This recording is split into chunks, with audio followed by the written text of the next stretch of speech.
मित्रों जय श्री राम। बहुत स्वागत है आपका हिंदू जीवन ज्ञान चैनल में। और मित्रों, हिंदू जीवन ज्ञान चैनल में हमारा यह प्रयास है कि मैं आपको अधिक से अधिक सनातन धर्म से संबंधित उपयोगी और अत्यधिक उपयोगी जानकारी आप तक पहुंचाऊं।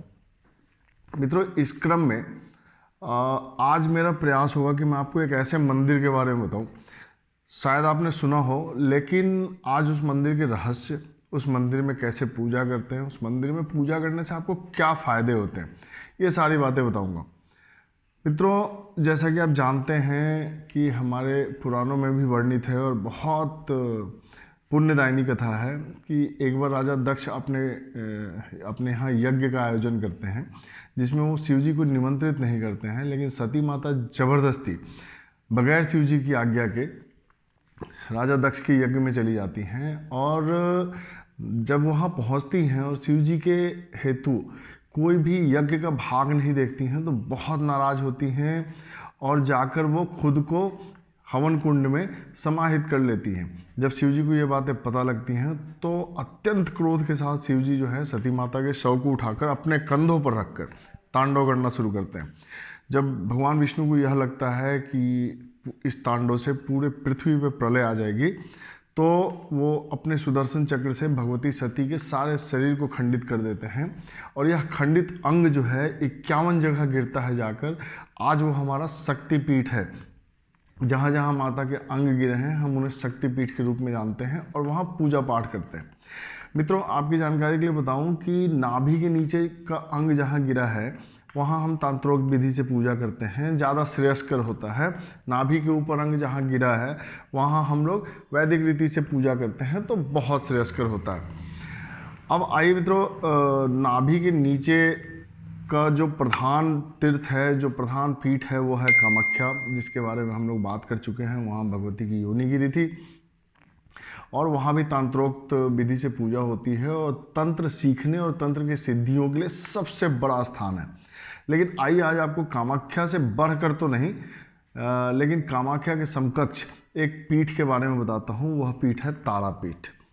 मित्रों, बीरभूम जिले में, पश्चिम बंगाल के बीरभूम जिले में रामपुर हाट रेलवे स्टेशन पे जब आप उतरेंगे तो वहाँ से 2 किलोमीटर दूर एक चांदीपुर विलेज है, चांदीपुर गांव है। जब आप उस चांदीपुर गांव में जाएंगे तो वहाँ आपको माँ तारा के दर्शन होंगे, माँ तारापीठ के दर्शन होंगे। मित्रों, तारापीठ के बारे में कुछ भी जिक्र करने से पहले थोड़ा पीछे चलते हैं।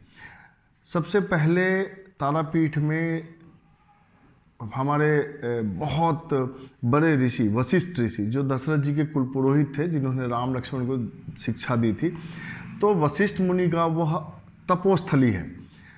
मित्रों, वशिष्ठ मुनि जाते हैं जब तारापीठ तो वहाँ पे वो माता को आग्रह करते हैं कि माँ, मुझे आप उसी रूप का दर्शन दें जिस रूप में आपने भगवान शिव को स्तनपान कराया था।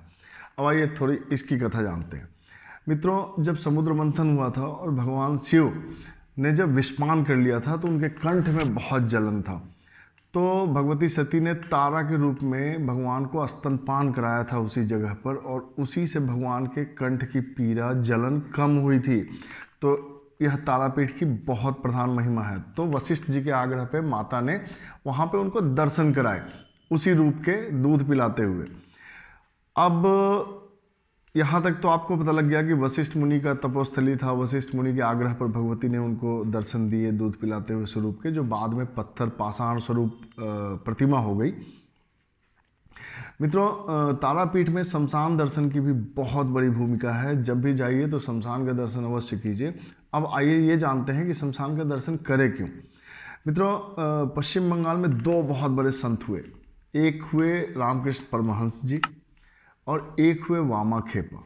वामाखेपा ने ही तारापीठ को पुनः जागृत किया था, क्योंकि वशिष्ठ जी के बाद यह जो मंदिर है यह पृथ्वी में चली गई थी और पुनः एक व्यापारी थे जयद्रथ, उन्होंने इसका पुनर्निर्माण कराया था, लेकिन इसको जागृत किया वामाखेपा ने। मित्रों, वामाखेपा वहीं बंगाल के रहने वाले थे और बहुत ही कम उम्र में माता तारा की कृपा उनको प्राप्त हो गई थी। 18 वर्ष की उम्र में वह पूर्ण सिद्धस्थ तांत्रिक बन गए थे। मित्रों, रहते शमशान में थे और पूजा मंदिर में करते थे, इसलिए तारापीठ के शमशान की बहुत बड़ी महिमा है। जब भी जाइए वहाँ अवधूतों का, औघड़ों का दर्शन जरूर कीजिए।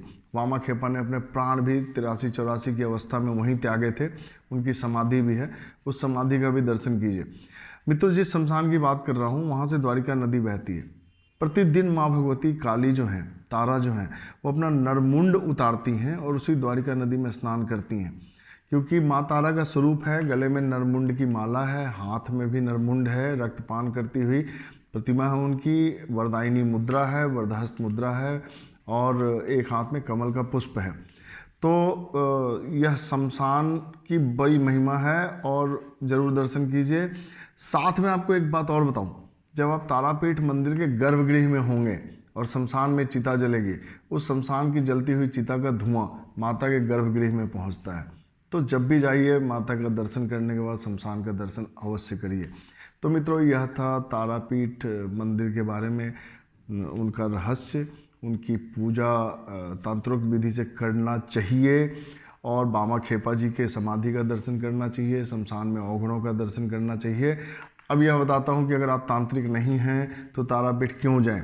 मित्रों, तारापीठ आप इसलिए जाएं कि वहाँ कोई भी सर्वसाधारण जाता है उसकी मनोकामना अवश्य पूरी होती है। माँ तारापीठ मंदिर में आप जब भी दर्शन करने जाएंगे, जिस कामना को लेकर जाएंगे वह आपकी मनोकामना पूरी हो जाएगी। तो आशा करता हूँ आपको यह वीडियो अच्छा लगेगा। अगर अच्छा लगता है तो इसे अधिक से अधिक शेयर कीजिए, सब्सक्राइब कीजिए और प्यार दीजिए, मेरा भी मनोबल बढ़ाइए, ताकि मैं आप तक ऐसे तमाम वीडियोस पहुंचाता रहूं। और मेरा प्रयास होगा मित्रों कि कामाख्या के बाद तारापीठ बताया है, सारे 51 शक्तिपीठ आप तक पहुंचाऊं, उसकी महिमा, उसका रहस्य और पूजा करने के तरीकों के साथ। जय श्री राम।